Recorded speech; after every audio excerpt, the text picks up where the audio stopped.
Hi, HWE 100. It is Monday, April 12th, and we are wrapping up this week tonight. What are we? Week 11 at this point. So nothing is due in particular tonight except soft talk lesson, not week 11. Are we week 11? Yes, we're week 11. Rapidly finishing up the semester here. So just the soft talk lesson and the quiz and the discussion are all that are due this week.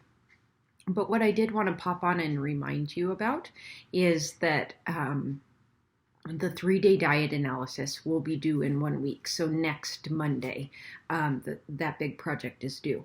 And it is a big project, and it's worth a significant amount of your grade. So I would encourage you to start now. You do have to have 3 days of recorded food intake to complete the assignment. So many of you already do because you've put in food intake for other assignments, other activities that we've done this far. So you don't have to do new days if you don't want to. If you would like to do new days, do. If you're kind of looking for more accurate tracking information for personal goals or whatnot, just to have a more current updated reflection of what's going on, you can do that as well. So again, you'll need 3 days of food intake. When you collect the data, so when you're drawing reports, you're going to select 3 days, those 3 days that you've recorded food intake when you generate your bar graphs and your NutriCal or your MyPlate report and your recommendations. So those, you'll need those reports and your food. I'm sorry, I was spacing that other one, and your food list. So each of those reports that you generate for the NutriCalc assignment, the food list, the MyPlate, and the bar graph, have to include those 3 days. And what NutriCalc does is it averages all the information that it got from those 3 days. So it's an average of all those numbers. So it's an average fat intake, it's an average calorie intake, it's an average whatever that might be, protein intake. And so then that's the information that you're going to use to answer the questions on the assignment. One last thing that I want to just go over really quick that I've already had several questions on is calculating the percent of total calories.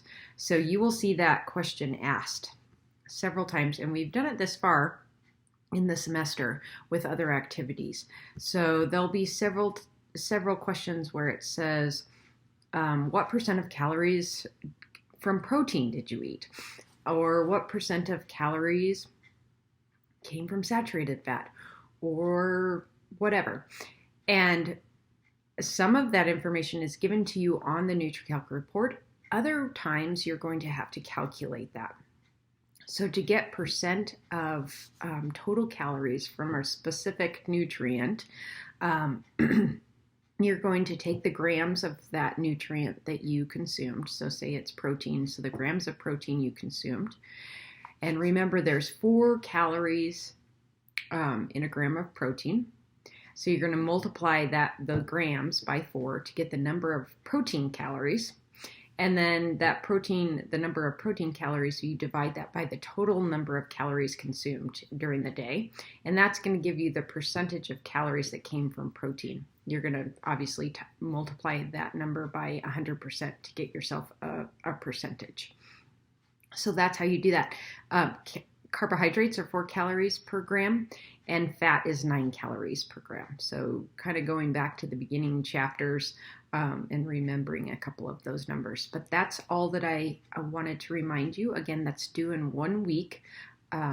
So get started and email me if you have any questions, because I have had some questions thus far, and I'm sure that you'll come across something, and I want to be able to have plenty of time to work with you through those questions.